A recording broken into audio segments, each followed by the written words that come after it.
I'm sure you've seen this image of this guy walking around the Freedom Convoy down in Ottawa carrying this Confederate flag with a truck on it.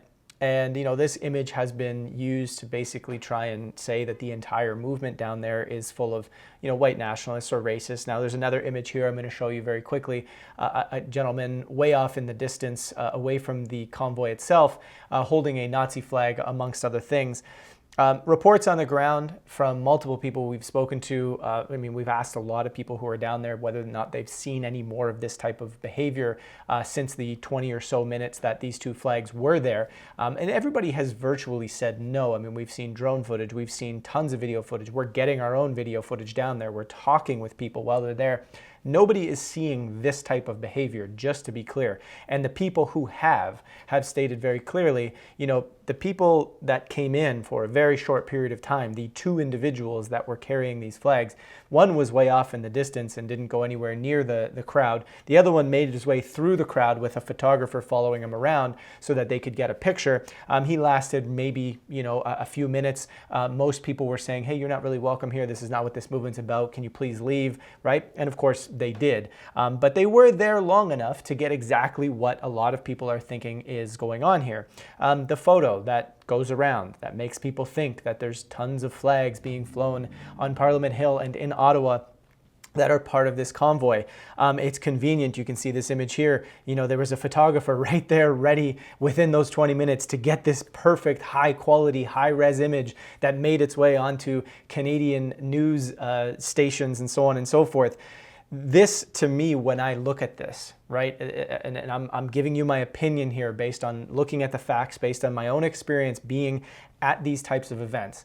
The context here is that you have a political situation right now whereby millions of people are challenging the Trudeau government about the authoritarian rules that they've put into place that are not backed by science. And it's pretty clear. Most people can see, I hope at this point, that when you actually look at the information, aside from the stuff that we're seeing come out of government, but you actually look at the information itself, these mandates don't make sense, right? These vaccine mandates are not necessary, which is why a lot of countries around the world, just to be clear, are dropping these mandates because the science is clear at this point.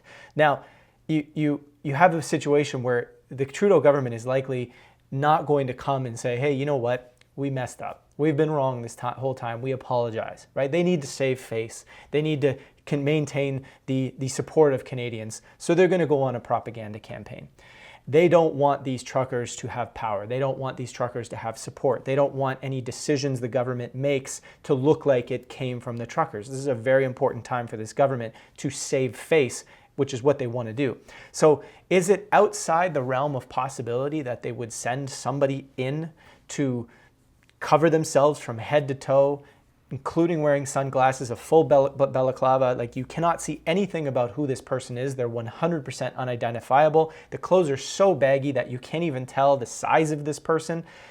Carrying a flag for all of a few minutes so that a perfect photo can be taken, so that now all the politicians can go to Twitter, can go to the news, can go anywhere they want and say, I cannot believe these flags are being flown in Canada. This is outrageous.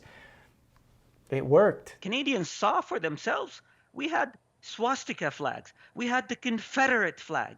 We had voices that call for the overthrow of the government.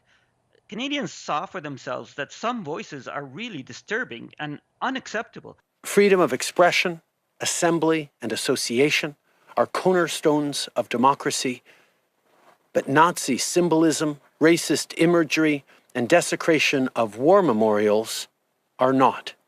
It is an insult to memory and truth. Hate can never be the answer. Tons of people online believe that these flags are being flown all over the place in Ottawa, regardless of the fact that that is an objectively false idea. From people who are actually on the ground looking at this situation, which Trudeau is not because he's in hiding, can see very clearly this is not what the spirit of this movement is about at all. For people saying, well, what made these people comfortable enough to show up at these places? How do you know? What information has driven you to make you feel that these people are even part of the convoy? If they only lasted 20 minutes and are not there any longer, why are we still under the perspective that these people are still there feeling comfortable in that environment? We have to start asking ourselves the question, how do we come to know the things that we believe and think we know? Most people are not doing that in this situation. We're gone into this political stronghold within our minds saying, no, this is what I believe in and I'm just going to protect this at all cost, regardless of what the evidence says. At the very beginning of this convoy, if you thought for a moment or two, hey, you know what, maybe this is a bit of a racist thing, you'd probably be forgiven because we didn't know yet what exactly this entire thing looked like. But after day 1, 2, 3, and 4, and looking at the footage, looking at what's going on down there, it should be really clear. It's not something that we're arguing about. These are not racist people. These are not white supremacists. These flags are not everywhere. There's not even more than 2 of them that were there for a couple of minutes. The fact that we're still arguing about this shows the level to which we are stuck in our own beliefs and our own biases and believing things that are not true, that are not based on reality. But when politicians over the course of 2 years in this country have divided people, have pushed hatred towards people who do not want to be vaccinated, have tried to make a group of people in this country seem like they're terrible because of their decisions of wanting autonomy, because they've come to those ideas based on looking at the science, you're going to enrage a lot of people into believing really bad and untrue ideas about what's happening. And that's exactly what we're seeing here. Having spent time down at the G20 in Toronto when it was occurring, I watched with my own eyes as a reporter covering on the ground what was happening. And you could see very clearly that on several occasions there was plainclothes police officers entering into peaceful marches and inciting violence, smashing windows, causing damage, creating vandalism, and then a whole bunch of other people that were fully clothed and you couldn't tell anything about who they were would join them and start breaking things, while all the other peaceful protesters encouraged them and tried to get them to stop. I even recall an older gentleman run up to one of the people that were smashing windows and pull him away from the window saying, "Don't do this," right? These are all things I've seen with my own eyes.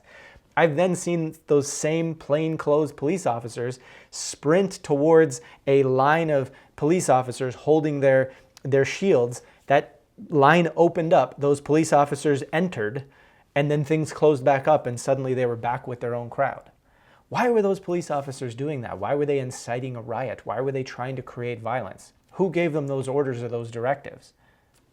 I can't tell you for sure, but it probably came from government. It probably came from somebody saying, make this look really, really, really bad. And I think this exact same situation happened in this particular case. They created a talking point which convinced a whole lot of people not to pay attention to these truckers, that they're racist. And a lot of people are not really thinking about this too clearly at the moment, and they're now just thinking, oh, well, we see the one flag, therefore I don't want to associate with this because there's one flag there. Again, how do you know that one flag was actually somebody who believes that versus they were planted there? We don't know. But all the evidence seems to point to the fact that there's absolutely nothing about this rally that is based on hatred. The only hatred I continually hear comes out of the mouth of Justin Trudeau. It doesn't make sense to me.